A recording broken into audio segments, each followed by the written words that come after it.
सभी देशों और कालों के संत महापुरुषों ने आत्म कल्याण के लिए सत्संग को सर्वोत्तम साधन माना है।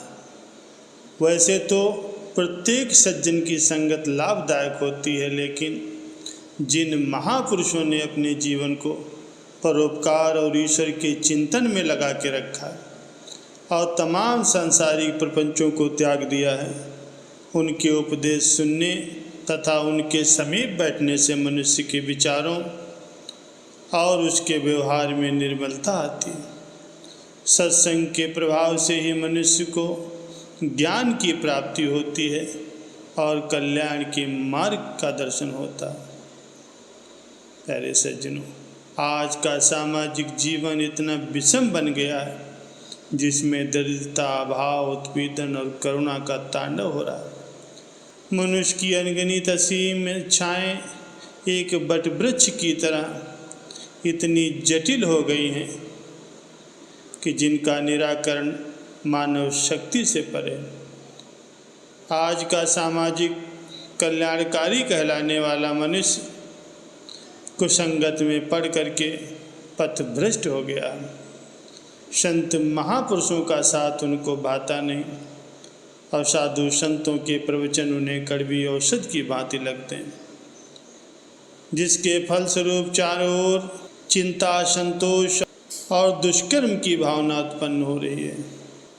परम संत श्री कबीर साहब जी ने कहा है कि कबीरा संगत साधु की हरे और की व्याधि, ओछी संगत क्रूर की आठों पहर बाद। आत्म सुख और परम शांति के लिए साधु महात्माओं का सत्संग परम आवश्यक है। इसके बिना जीवन का कल्याण संभव नहीं है। प्यारे सज्जनों, एक बार एक चोर था। जब उसका अंतिम समय निकट आया तो उसने अपने पुत्र को पास बुलाया और उसे चोरी के गुण बताते हुए कहने लगा, बेटा, जिंदगी में मेरी इन दो बातों को सदैव याद रखना। पहला, कभी भी चोरी करते हुए अगर पकड़े जाओ तो अपनी गलती मत मानना, और दूसरा, कभी भी किसी भी साधु संत का सत्संग मत सुनना। इतना कह कर के उस चोर की मृत्यु हो गई। उसकी मृत्यु के पश्चात उसका पुत्र भी चोरी करने लगा, लेकिन एक बार वो चोरी करने राजमहल में चला गया। राजमहल में उसे चोरी करते हुए घर वालों ने देख लिया, लेकिन उसका चेहरा वो अच्छी तरह से नहीं देख पाया।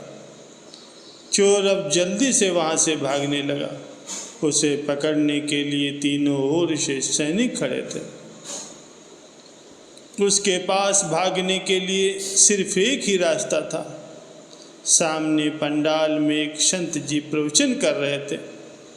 ना चाहते हुए भी उसे उस सत्संग वाले पंडाल में जाना पड़ा,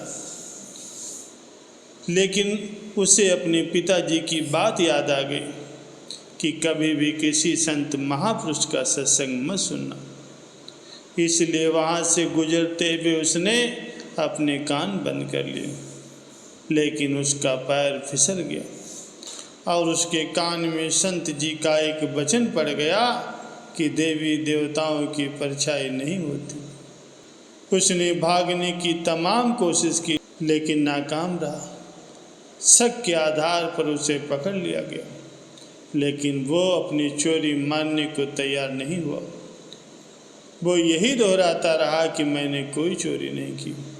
शक के आधार पर राजा ने उसे जेल में डाल दिया, लेकिन उसके लिए कोई भी सज़ा निश्चित नहीं हो पाई, क्योंकि अब तक उसने अपनी चोरी करने का जुर्म कबूल नहीं किया था और उसके खिलाफ कोई सबूत भी नहीं था। राजा को कहीं से ये सूचना मिली कि ये चोर और डाकू देवी जी की पूजा करते हैं।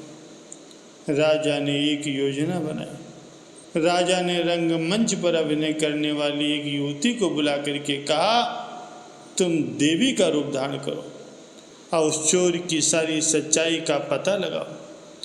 सारी योजना बना ली गई कि जब देवी जेल में चोर के पास जाएंगी तो एक अलौकिक प्रकाश पीछे से रोशनदान से किया जाएगा और जेल के दरवाज़ों को रहस्यमय तरीके से खोल दिया जाएगा ताकि उसे लगे कि सचमुच देवी प्रकट हो गई, ताकि चोर अपना जुर्म कबूल कर ले। प्यारे सज्जनों, निर्धारित समय और दिन पर देवी उस चोर के सामने प्रकट हुई और कहने लगी, बेटा तुम मुझे दिन रात याद करते हो, इसलिए मैं तुम्हें दर्शन देने के लिए आई हूँ। क्या तुमने चोरी की है? तुम मुझे सच सच बताओ, मैं तुम्हें जेल से मुक्त करवा दूंगी। चोर जैसे ही देवी जी को सच्चाई बताने की कोशिश करने लगा, उसी समय उसे देवी की परछाई दिखाई दी। उसे उस दिन सत्संग में सुनी हुई संत जी की बात याद आ गई कि देवी देवताओं की परछाई नहीं होती। अब ये देखकर उसे सारा मामला समझ में आ गया कि ये सारी प्लानिंग उसे फंसाने के लिए की गई थी। उसने थोड़ा संभल करके कहा, है माँ, हे देवी माँ, आप तो सब जानती हैं कि मैं आपका सच्चा भक्त हूँ। मैंने चोरी नहीं की है, मुझे झूठ मूठ अपराध में फंसाया जा रहा। आपसे तो कुछ भी छिपा नहीं है, आप तो सब जानती हैं, मैं आपसे झूठ नहीं बोल सकता। कृपया मुझे इस कैद से मुक्त करवाइए। जेल से बाहर बैठे सिपाही चोर और देवी जी की बातें सुन रहे थे। उन्हें वास्तव में लगा कि इस चोर ने चोरी नहीं की और सब बातें जाके राजा को उन्होंने बता दी। राजा ने सुबह उसे जेल से मुक्त करने का आदेश दिया। कैद से मुक्त होने के पश्चात पहली बार उसने सत्संग और संतों दोनों का शुक्रिया अदा किया और मन ही मन सोचने लगा कि संत जी की एक बात से मुझे जीवन दान मिल गया। अगर मैं हर रोज़ सत्संग में जाऊंगा तो मुझे न जाने कितना ज्ञान मिलेगा और मेरा जीवन भी सफल हो जाएगा। इस तरह सत्संग में सुनी हुई संत जी की बात से उस चोर का जीवन और उसकी सोच दोनों पूर्णतः बदल गई।